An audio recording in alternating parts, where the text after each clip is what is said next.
noite, telespectadores da Just TV. Estamos aqui com mais um programa Marisa Bland e hoje do meu lado o Dr. Richieto Neto, que eu já entrevistei numa outra ocasião. E hoje a gente vai falar também sobre direito, sobre algumas coisas que estão sendo comentadas, né, e que dependem de uma decisão da justiça e de repente o presidente também deu o parecer dele e tal, e foi discutido, e uma coisa que ficou meio assim polêmica na mídia e tal. Mas antes disso eu quero fazer algumas perguntas genéricas, né, sobre direito. Tudo bem, doutor? Boa noite, é um prazer estar aqui no seu programa mais uma vez. Tudo bem? E me diz uma coisa, porque um homem que tem um consultório, no caso um escritório, né, de direito, é um empreendedor, né? Então a primeira coisa que eu quero saber aqui é o seguinte, né? O empreendedor, ele tem uma forma inovadora de transformar conhecimentos e gerar métodos com a sua criatividade. Você costuma usar as suas ideias em seu trabalho ou o advogado ele tem que se restringir estritamente às leis? Como é que é isso? Olha, isso varia de profissional para profissional. Penso eu que o direito é uma ferramenta que o advogado usa em aproximadamente 20 ou 30% do seu trabalho. O advogado, antes de mais nada, ele é encarado assim como, deve ser encarado como um profissional da área artística. Ele precisa de inspiração para poder trabalhar. Como o escritor, o romancista precisa de inspiração para poder escrever, o advogado está a maior parte do seu tempo escrevendo. E ele precisa de inspiração. E a legislação é uma ferramenta que o advogado se utiliza para fazer a defesa do seu cliente, ou às vezes para processar alguém que prejudicou os direitos do seu cliente. E as leis são sempre essas ferramentas que ele tem que buscar, mas é o advogado que tem que definir qual ferramenta ele vai utilizar, em que momento vai utilizar essa ferramenta, que tipo de provas devem instruir esses processos que ele vai ingressar contra a outra parte na defesa dos direitos do seu cliente, ou às vezes que documentos ele vai se utilizar para poder defender os direitos que foram violados do seu cliente, quando o seu cliente é o processado. E tudo isso depende de muita inspiração do profissional, de muita estratégia do profissional, onde a legislação é apenas uma ferramenta, mas ela não é 100% da dedicação do trabalho do advogado. Certo. Então, para um advogado é necessário ouvir as pessoas, né, captar as informações, tudo, e que mais assim que é necessário? É necessário estar sempre bem a par do que está acontecendo, das modificações na legislação atual também. O que é necessário para ser um bom advogado? Olha, como eu estava dizendo, o advogado precisa de tudo isso que você falou, Marisa, e de muita sensibilidade para a percepção desse meio ambiente. Não só estar atualizado com as modificações na legislação, mas também com o entendimento que os tribunais dão a essas legislações. É o que a gente chama de jurisprudência. Mas muito mais que isso, porque dependendo do caso que o advogado atua, ele tem que conhecer um pouco de outras matérias que não fazem parte da área do direito. Por exemplo, se ele vai cuidar de uma matéria que diga respeito a erro médico, ele vai ter que estudar medicina. Se em relação a uma construção, algum defeito de construção, ele vai ter que estudar um pouquinho da área de engenharia civil, para poder entender se é possível ingressar com uma anunciação de obra nova, que é um remédio jurídico que se utiliza para impedir que uma obra que está contra as disposições da legislação urbana possa continuar a ser construída e atrapalhando e prejudicando muitas vezes a propriedade desse cidadão. Conforme a área que o advogado vai atuar, ele tem que entender um pouco dessa área, porque senão ele vai ouvir as testemunhas, vai ouvir o cliente dele, a parte contrária, e para ele vai ser grego, ele não vai entender de absolutamente nada o que está acontecendo. E ele não vai ter elementos de demonstrar para o juiz aquilo que interessa naquele processo. Então ele precisa de conhecer muito, de muitas coisas. E uma coisa que eu queria saber também, que é uma pergunta até um pouco delicada aqui, mas eu vou fazer mesmo assim, né? Qual a relação do advogado com a mentira? quando a usa ou se usa, e também se ele é vítima da mentira de um cliente, por exemplo, que ele vai defender e o cliente não está dizendo a verdade, como é que ele vai defender a pessoa se ele não tem todas as informações na mão, né? Como é que o advogado lida com a mentira? Olha, a mentira é uma questão muito relativa. Um fato por si só, ele tem mais de uma versão. No mínimo, de uma parte, da outra parte e de quem observa. E com certeza essas três versões, elas não são iguais, não serão iguais. Então, a mentira pode ser interpretada de uma das partes em relação à outra. Mas para as três partes, tanto a de um lado como a do outro, e para quem observou, são verdades. Então, o que tem que acontecer? A verdade é uma questão que tem que ser demonstrada no processo.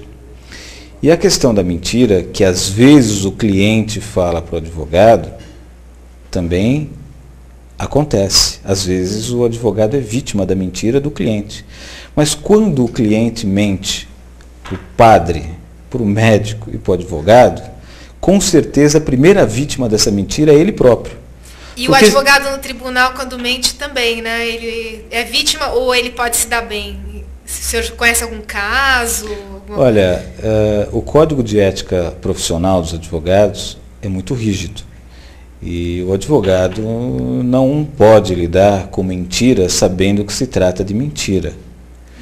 O advogado, se ele acaba representando uma situação que não é verdadeira, é porque assim lhe foi colocada pelo cliente. E ele, a princípio, tem que acreditar na versão do cliente. Porque ele é o primeiro que deve acreditar no cliente para que depois essa versão do cliente seja colocada ao Poder Judiciário e que se faça o juiz, os julgadores, crerem também nessa versão desse cliente. Então, se existe uma mentira e essa mentira foi colocada pelo cliente, eu digo, a maior vítima dessa mentira é o próprio cliente, porque o advogado vai trabalhar em cima daquela versão, vai se aprofundar nas perguntas e nas provas documentais ou periciais em relação àquela versão, e que se não for verdadeira, vai surgir a verdade na instrução processual, no interrogatório das testemunhas, da parte contrária, ou mesmo de uma prova pericial. Então, o advogado não mente. Ele é vítima da mentira, porque ele porta a versão do seu constituinte. E temos e-mails aqui, gente, o pessoal já querendo participar do programa. Thaís está mandando uma mensagem. Quantos livros, no mínimo, uma pessoa que estuda direito deve ler? Aqui agora quero só ver. Olha, não existe uma recomendação mínima de livros que deva ler um advogado. O advogado ele estará sempre lendo, conforme os casos que ele pega, hoje inclusive com os recursos que existem na internet, a especialização deixa de ser uma situação muito distanciada dos advogados. Você dá um assunto que um advogado não conhece e deixa ele 2, 3 horas na internet e ele 2, 3 horas depois ele vira um especialista nesse assunto. Então, livros propriamente dito... Coisa do passado, livro, doutor? Não. Se você falar isso, muita gente vai matar o senhor aqui. Quanto mais conhecimento tem um advogado, e não é só da área do direito, como disse, de história, de geografia, de conhecimentos gerais, muito melhor será para o advogado na aplicação dos seus conhecimentos genéricos que tem na definição da estratégia de defesa que ele vai utilizar, dos meios de defesa que ele vai utilizar, os meios de provas que ele vai buscar, porque quanto maior o conhecimento do advogado, mais fácil ele vai lidar com os fatos que tem num processo para demonstrar ao juiz, que é quem vai julgar a questão, que muitas vezes, e põe muitas vezes nisso, é quem menos conhece do assunto. Então, o grande trabalho do advogado é tornar o magistrado um grande conhecedor do assunto, seja ele de medicina, engenharia, conforme o caso que que está se colocando em pauta. E, por último, do caso específico tratado no processo. Certo, e temos mais uma pergunta aqui de e-mail que a galera está fazendo. Qual o futuro de uma pessoa que julga a outra? Resumindo, que faz injúria, né? Ele está achando que o advogado, às vezes, né, mente aquilo que eu falei. Paga um preço, está falando se paga um preço, já respondemos isso. E aproveitando o que o doutor comentou aqui sobre medicina, que você tem que também ter conhecimento sobre outros assuntos e tal. Teve uma lei agora que o STF aprovou, né, sobre a utilização de embriões para pesquisa, para a utilização de células-tronco em pessoas, por exemplo, para curar doenças como paralisia, esse tipo de coisa, né? Será que vale a pena? Porque os países desenvolvidos já têm essa pesquisa e ainda não chegaram a resultado nenhum. E estão falando também que as células-tronco das próprias pessoas, não as embrionárias, a que vem da medula óssea e tal, podem, através de um novo processo que estão investigando agora, se diferenciar. Então, até que ponto isso é relevante? Você fazer uma pesquisa com embriões, matar embriões, o senhor é contra, a favor? Eu queria saber um pouco a respeito disso. Como eu disse, o julgador, para tratar desse assunto, o Supremo Tribunal Federal apreciou a arguição de inconstitucionalidade da lei que trata dessa matéria e entendeu que ela não era inconstitucional.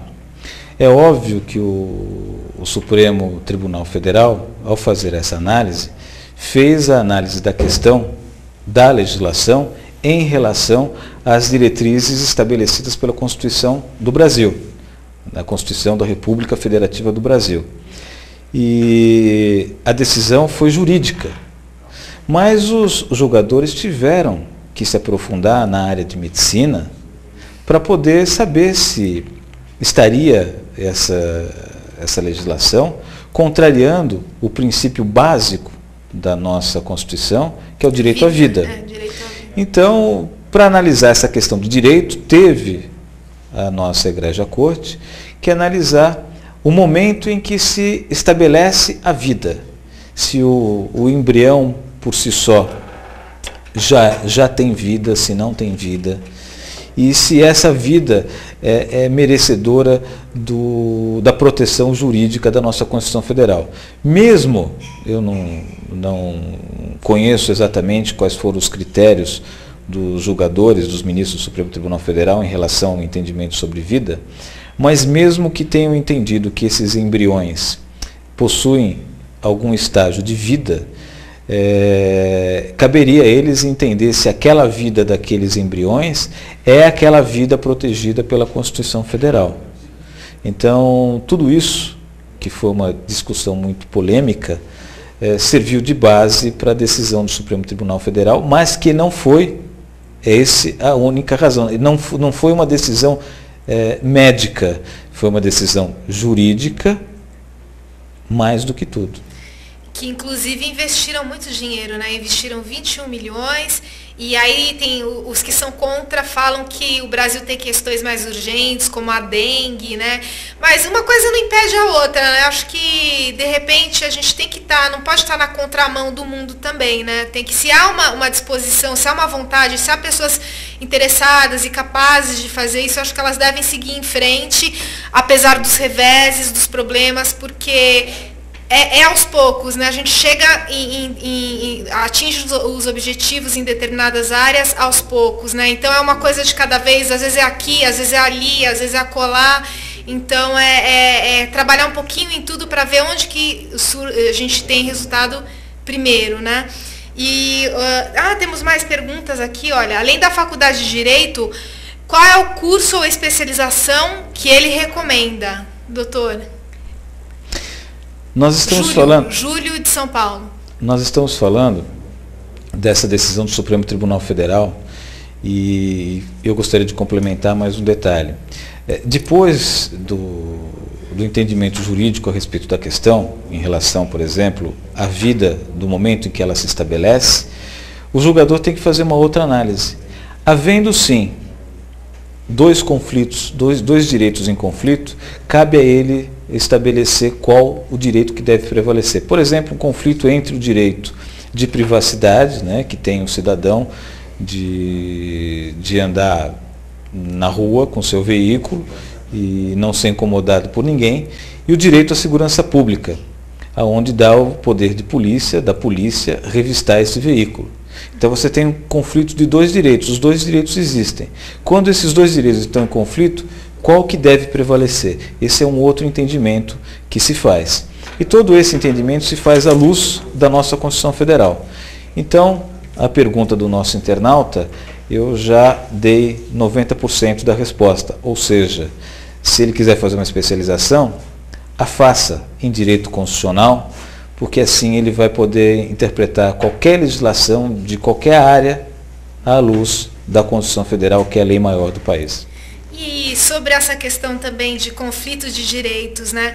A gente tem um assunto em pauta agora que é a embriaguez no trânsito, uma coisa muito controversa, inclusive, porque antigamente você podia ter um teor alcoólico de 0,6, acho que miligramas, sem ser acusado e tal. E agora mudou, se você beber uma latinha de cerveja e for pego, você já é incriminado, pode ser preso e tal. Então, quer dizer, a pessoa não pode, tem o direito de não produzir provas contra si, quer dizer, ela pode se recusar a fazer o exame do bafômetro e, por outro lado, se ela não fizer, vão acusá-la de ter culpa em alguma coisa, né? Então, onde fica o direito dessa pessoa, já que o senhor falou que o direito é uma coisa muito controversa, né? E agora o presidente sancionou a lei, né, uma coisa nova que está sendo discutida agora. Como é que é o futuro disso, doutor? Veja bem, essa lei é nova, disse muito bem você, e ela vai começar agora a passar sobre o crivo do Poder Judiciário. Os primeiros enfoques que vão ser levados ao Poder Judiciário certamente serão levados pelos advogados. Então, os advogados é que estarão em primeiro lugar fazendo análise dessa legislação e questionando um outro aspecto. Sobre esse aspecto eu vou antecipar algumas questões. Se eu estou dirigindo de uma forma anormal, em excesso de velocidade, ou seja, com imprudência, ou ultrapassando, não obedecendo o sinal de um semáforo e passando no vermelho, né, sendo negligente em relação a isso, inclusive imprudente, e em função desse fato, uma viatura da polícia me parar e pedir para que eu me submeta ao exame de dosagem alcoólica, eu posso sim recusar. Eu tenho direito de não produzir prova contra mim mesmo. Só que essa questão vai ser utilizada contra mim. Mas é uma questão de você interpretar uma outra situação. Imagina, nesse caso que eu acabei de citar o exemplo, o fato que ocorreu, que foi presenciado por testemunhas ou fotografado, registrado por uma máquina fotográfica, filmador, etc., vou ser processado por isso, ou por direção perigosa, pericularização de vida, depende da situação. E o fato de eu não ter me submetido ao exame de dosagem alcoólica vai prevalecer contra mim a dúvida de que eu estaria embriagado, que seria apenas uma agravante para aquela conduta. Agora, se eu não estou embriagado, é meu interesse, na minha defesa, fazer a prova de que eu não estava embriagado. Mas a OAB agora existe uma outra situação.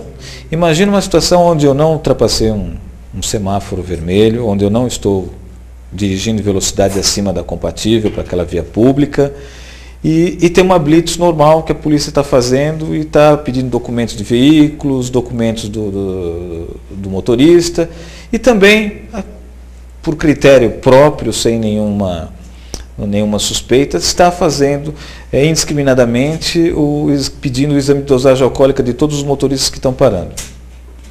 Se eu não fiz nada, e mesmo assim sei que tomei uma cerveja, por exemplo, não quero me submeter àquele exame, não me submeto. E eu vou ser acusado de quê? É verdade, né? Não tem acusação a ser feita. A OAB entrou com recurso, parece, né? Porque o presidente sancionou e aí entraram com recurso, né? Porque você não pode produzir prova contra si mesmo. E aí como é que a pessoa teria como se defender no caso ou dela se recusar ou de ser indicado no exame que ela realmente tinha ingerido um teor acima do permitido, né? Como é que ela vai se defender? Porque parece que tem prisão agora, né? Eu não conheço o teor da ação interposta pela OAB que você está noticiando e nem me ative aos detalhes dos dispositivos dessa lei ainda.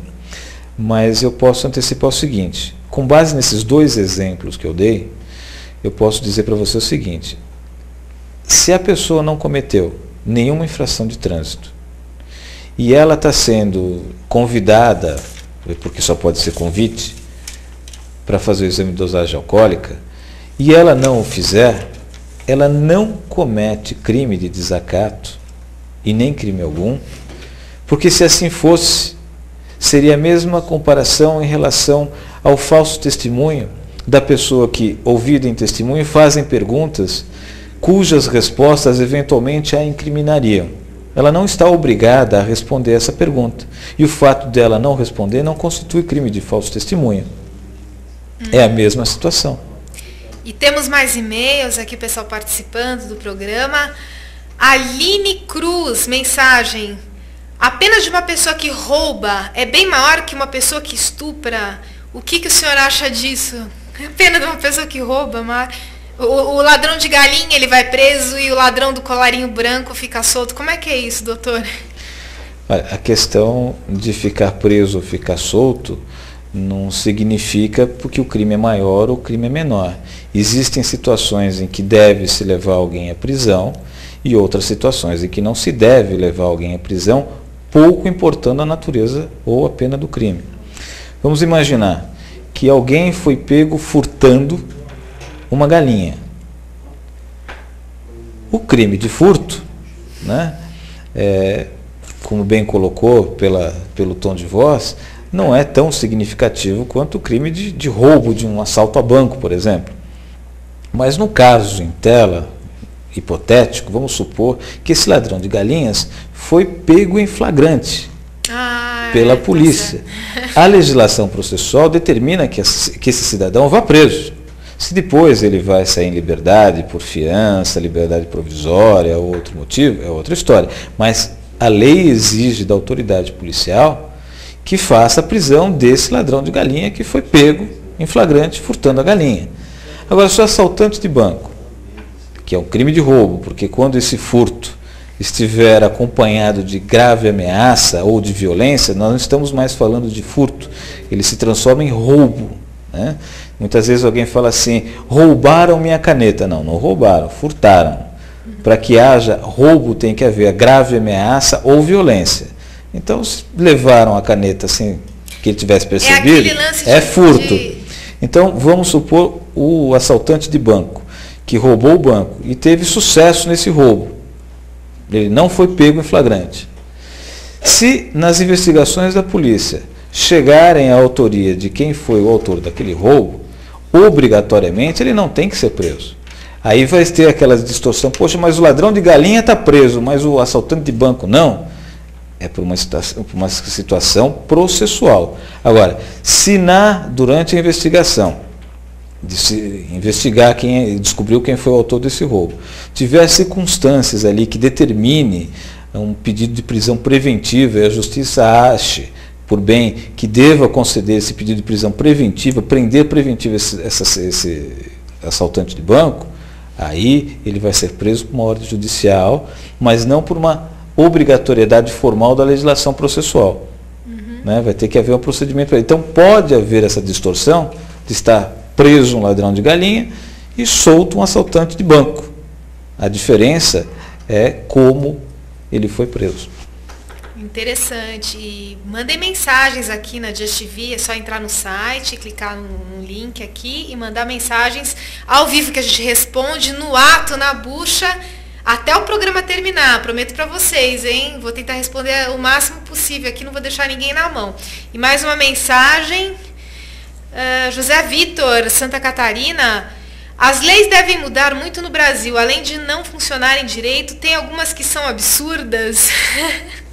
Não, tinha aquela lei do adultério, né, que se o marido descobrisse até 10 dias depois do casamento que a mulher não era virgem, ele podia cancelar o casamento, e outras leis, né, que devem existir por aí, né? Como é que é isso, doutor? Marisa, você acabou de citar um exemplo fantástico daquilo que nós estávamos falando no começo do seu programa.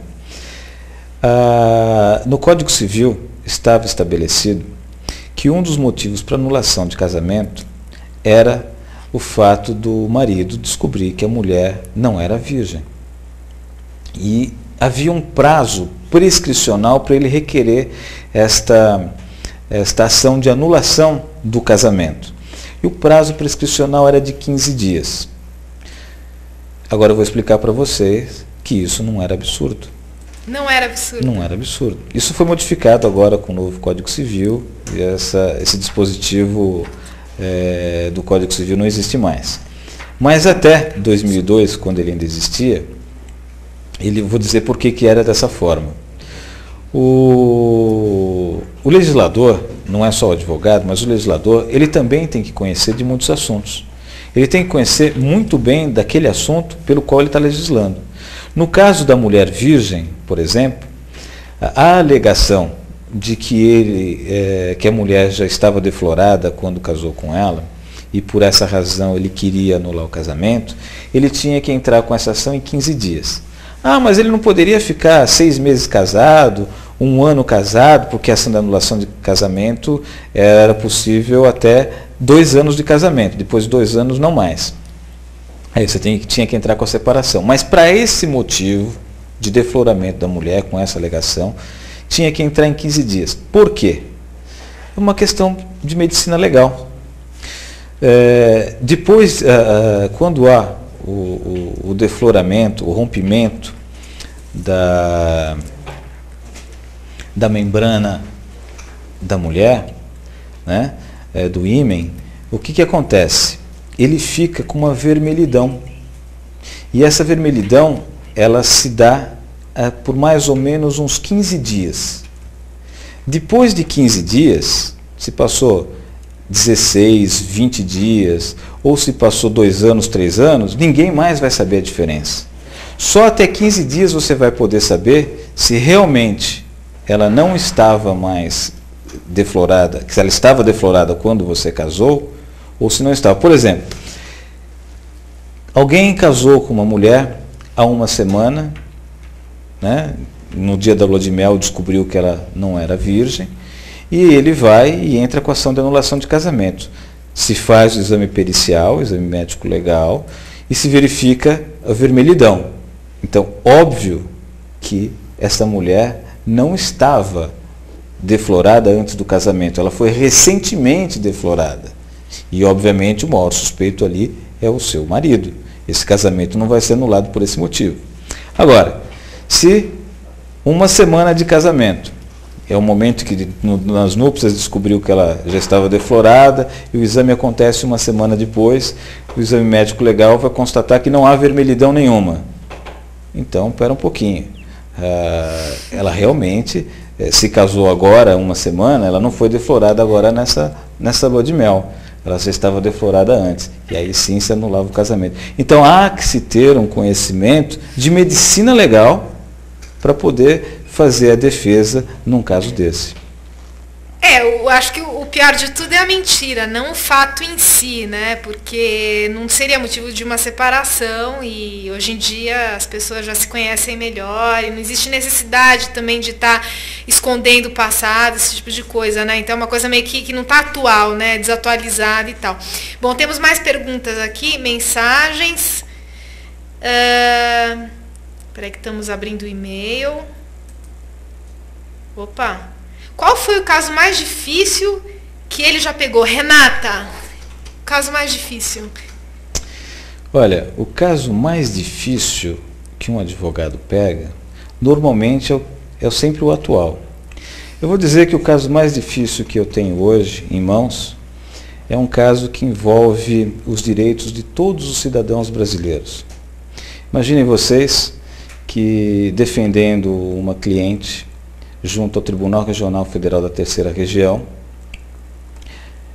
constatei que o órgão especial do Tribunal Regional Federal da Terceira Região não tem a sua composição qualitativa estabelecida tal qual determina o artigo 93, inciso 11 da Constituição Federal. Ou seja, metade dos juízes do tribunal tem que ser composto, o órgão especial tem que ser composto por metade dos juízes, metade desse órgão especial tem que ser juízes, os mais antigos do tribunal. Então o Tribunal Regional Federal da Terceira Região tem 43 desembargadores e o órgão especial tem 18. Então 9 tem que ser os 9 desembargadores mais antigos. A outra metade, ou seja, os outros 9, segundo o artigo 93, inciso 11 da Constituição Federal, tem que ser composto por eleição feita pelo Pleno. Os 43 têm que eleger quais serão esses outros 9. Até hoje, esse dispositivo constitucional foi estabelecido na reforma do Poder Judiciário em 31 de dezembro de 2004, que foi publicado no Diário Oficial. Nós estamos em 25 de junho de 2008. Até hoje, o Tribunal Regional Federal da Terceira Região, o órgão especial dele, não se adequou a esse dispositivo constitucional. E fui reclamar disso na instância superior, que é o Superior Tribunal de Justiça. E passou pelo crivo de uma representante do Ministério Público Federal. E, com base na afirmação dela, eu acabei descobrindo também, pela própria afirmação dessa subprocuradora-geral da República, de que o próprio Superior Tribunal de Justiça também tem seu órgão, a composição do seu órgão especial, inconstitucional, sem que esteja ali composta da forma que estabelece o artigo 93, inciso 11 da Constituição Federal. Aí eu fiquei chocado.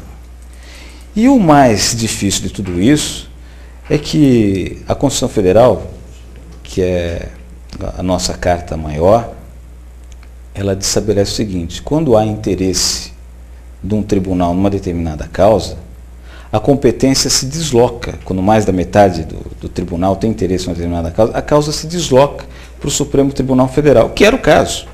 Imagina, o Superior Tribunal de Justiça estaria julgando uma questão, né, do Tribunal Regional Federal da Terceira Região, a que ele próprio estava infringindo.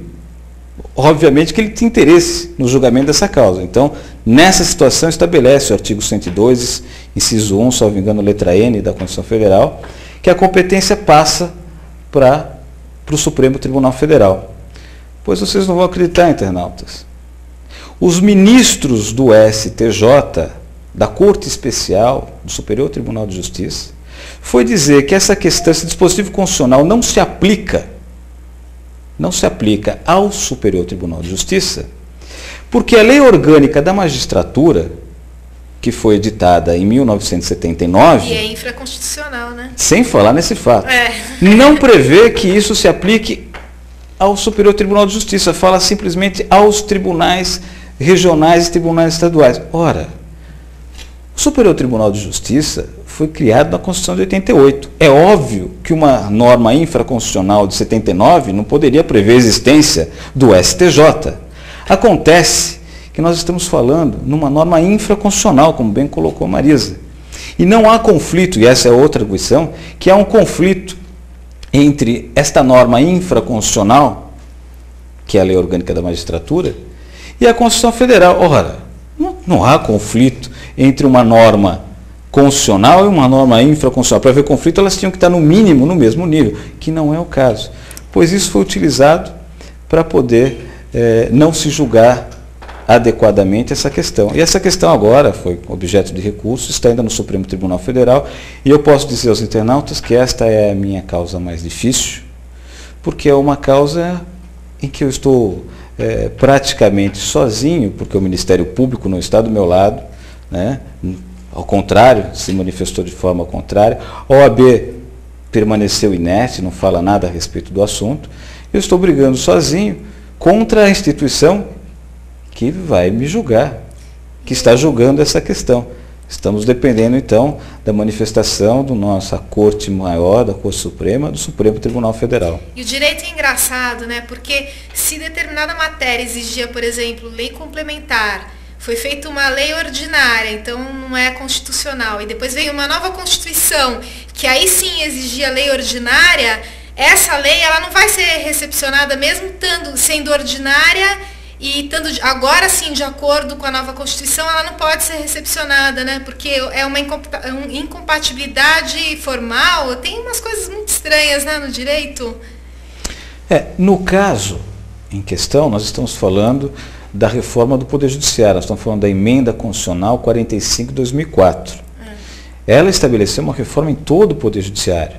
Ela, quando estabeleceu isso, mudando a redação do artigo 93, inciso 11 da Constituição Federal, diz, inclusive, que a norma infraconstitucional a ser redigida tem que obedecer esse parâmetro. Então, mesmo que tivesse sido redigida e promulgada agora a Lei Orgânica da Magistratura, ela não poderia estar com um dispositivo diferente do que está no inciso 11 do artigo 93. E isso visando uma questão, é óbvio de se verificar, democracia dentro do Poder Judiciário. É o único poder onde a democracia o arranha. Né? Pode ver, Poder Legislativo, você tem os seus membros eleitos, você tem no Poder Executivo os seus membros eleitos, mas no Poder Judiciário não são eleitos. O povo não elege os membros, né? São nomeados, né? Ou concursados. Né? Então, o que acontece? Na reforma do Poder Judiciário se estabeleceu que os órgãos especiais dos tribunais, e não se fez exceção ao Superior Tribunal de Justiça, a qualquer tribunal que queira ter órgão especial, ele tem que ter um mínimo de 18, ele tem que ter um mínimo de 11 desembargadores, né? Ele tem que ter um mínimo de 25 desembargadores, e o órgão especial tem que ter no mínimo 11 e no máximo 25 desembargadores. O que acontece? Não se fez exceção, olha, o STJ, o Superior Tribunal de Justiça, não se inclui nisso. Não.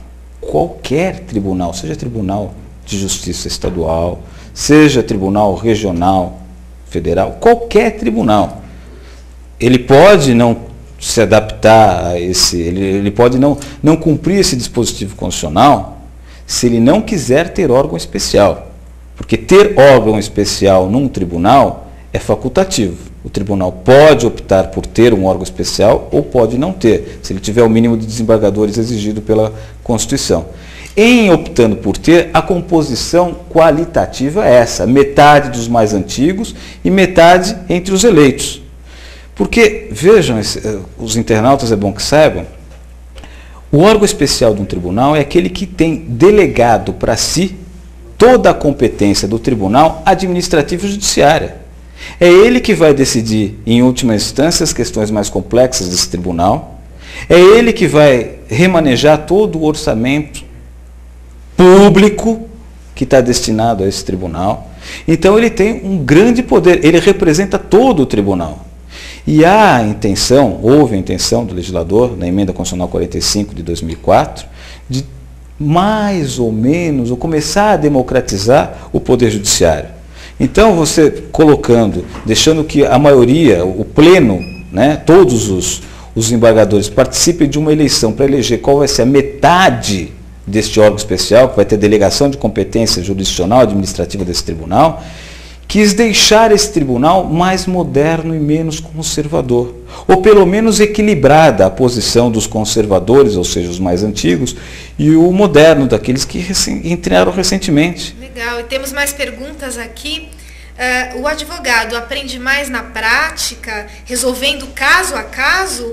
Deve-se consultar muitos códigos, né, para se ter uma referência, para acompanhar o processo? E a partir de quando o advogado já pode fazer tudo sozinho? Acho que nunca, né? Sempre a pessoa está aprendendo cada vez mais. Mas quando que o advogado já tem assim a experiência para poder não, vamos dizer assim, ele tem que se sentir seguro no que ele está fazendo, né? É muito importante para o advogado, que representa o direito do cidadão, que é a ponte entre o cidadão e o Poder Judiciário, que ele tenha segurança no que ele está fazendo.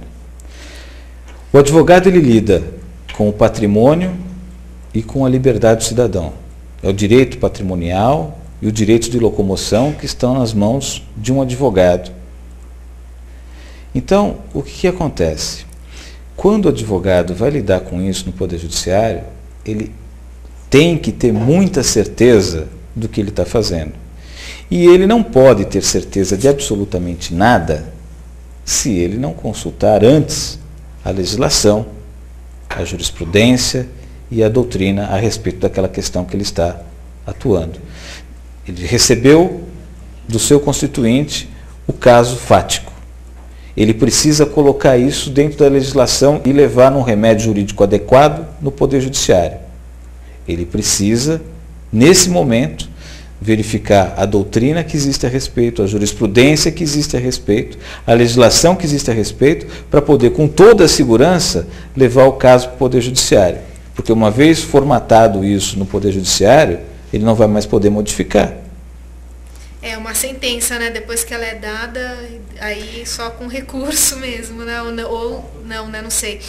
Temos mais perguntas aqui. Eu quis dizer, a mesma pessoa está enviando e-mail aqui, que uma pessoa normal causar injúria, aquela que falou sobre injúria, né? Em outra pessoa pode ir presa, não quero saber sobre os advogados, sim sobre a crise, né? A injúria, se ela pode ir presa ou não, se ela estiver falando, é um crime, né? O crime de injúria, ele é apenado com pena de reclusão. Salvo engano, com detenção e multa. Isso poderia levar, e pode levar alguém à prisão. Por exemplo, se não pagar a multa depois de condenado, os dias multas podem ser convertidos em prisão. Dependendo da situação em que esse réu, num processo de injúria, se portar, ele também pode ser preso. Ele pode inserir numa das modalidades de prisão preventiva, que exige a prisão preventiva. Basta o Ministério Público ou o querelante, que se trata de uma ação penal privada, requerer o pedido de prisão preventiva com provas, né, e com base, com fundamentos nos elementos que exige a norma processual para a prisão preventiva. Há essa possibilidade. E temos mais e-mails aqui, a galera escrevendo pra gente. Just TV é demais, agora na Microsoft. Eu sempre acesso o Windows Media Center e sempre vejo canais americanos. Fico feliz de poder ver um canal brasileiro. Agora a gente está na Microsoft também. Se você tiver o Windows Vista, né? Você pode ver, não é isso, Fábio? O que mais? Windows Vista, né? Windows Vista você pode ver a gente pela Microsoft também, né? Temos mais e-mails aqui. Esta lei é ótima, agora resta saber que lei, né? Que ele falou de tanta coisa aqui, né? A Thaís também mandando mensagem pra gente. De novo, né? Quem mais? Eu quis saber o que ele acha da grande diferença da pena de quem rouba e quem estupra, porque o cara que rouba tem uma pena maior. Ele falou sobre isso já, mas se quiser acrescentar alguma coisa, doutor? A questão da pena não é uma questão de justiça, de direito, que se estabelece através do julgador, em primeiro plano. A questão do direito, eu gostaria de esclarecer aos internautas, o direito é uma ciência. E o que é uma ciência? Ciência é toda aquele estudo do qual ele tem como base alguma coisa concreta, alguma coisa sólida. O direito é uma ciência porque ele parte de uma base concreta, de uma base sólida, que é a legislação.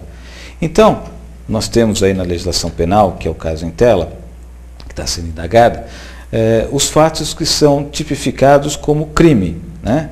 Fato típico, antijurídico e culpável. Tem o crime de estupro, tem o crime de roubo, o crime de furto. E qual é a pena? A pena é estabelecida pelo legislador. Num caso, vai de tanto a tanto. No outro, é de tanto a tanto. O julgador, quando tem essas questões sobre a sua alçada, né, onde ele vai ter que julgar essa questão, havendo provas suficientes e convincentes de que o fato ocorreu de autoria e materialidade, que aquela pessoa, aquele acusado cometeu aquele determinado crime, ele vai aplicar uma pena. Ele não pode aplicar a pena menor daquela que foi estabelecida e nem a maior da que foi estabelecida. E ele, para poder fixar qual é a pena que aquele acusado merece, ele deve, obviamente, se ater ao dispositivo processual que fala a respeito de como é feita, como é computada a pena naquele caso concreto. Então não é o julgador que vai fazer, bom, mas esse caso aqui eu vou aplicar mais pena do que aquele outro caso de um outro crime, porque isso não cabe ao julgador, cabe ao legislador. Legal, e rapidamente aqui, que a gente já está com o tempo quase encerrado, né? O sindicato dos hotéis, né, liberaram, pediram uma liminar, né, para poder liberar a venda de álcool nos trechos de estradas de rodovias federais próximos a bares, né, e parece que eles conseguiram isso, porque agora com essa lei que a gente comentou aqui, não pode mais beber e dirigir numa estrada, por exemplo, né. E outra coisa também, a lei de biossegurança, né, fala de organismos geneticamente modificados e tinha essa lei já. E agora querem pegar esse projeto de lei que já tinha sido encaminhado e elaborar em cima desse projeto um outro para falar sobre células-tronco, também que a gente já tinha comentado aqui, para que no caso acho que fizeram isso para poder ser aprovado, né? Falando, generalizando na lei de biossegurança que dizia, que falava sobre tudo, de uma forma geral também, né? Sobre organismos geneticamente modificados, né? Só para dar um esclarecer aqui final para a galera. E considerações finais, né, que a gente está terminando o programa. Fazendo a propaganda também do programa do Dr. Richeto, que vai ser agora, depois do nosso, né, já no ensejo, vocês já podem ficar para assistir. E, doutor, considerações finais? Eu gostaria de agradecer o convite, agradecer o interesse dos internautas por uma questão de direito. As questões de direito são muito importantes não só para os advogados, são muito importantes para os próprios cidadãos. Os cidadãos só vão buscar a justiça, só vão procurar um advogado quando eles têm uma noção jurídica, por menor que seja, para saber que o seu direito foi violado e que ele deve buscar a justiça. O cidadão silente, que não busca o seu direito, permite que continue sendo vítima desses outros aproveitadores, muitas vezes o próprio Estado, que é voraz em tributar o cidadão, e que se ele não vai se defender, 4 meses do ano que ele paga de tributo acabarão sendo pouco em relação à fome do leão. Só isso que eu tinha para dizer. E agradeço a audiência de vocês, participem sempre que a gente lê, tudo que a gente pode aqui, tendo tempo a gente lê de todo mundo, porque é um prazer a gente estar com vocês mesmo e poder divulgar a opinião que vocês têm sobre os assuntos para todos que estão na internet, né? Um beijo, até o próximo programa Marisa Bland, às quartas-feiras, às 21 horas. Beijos, até lá! Mua!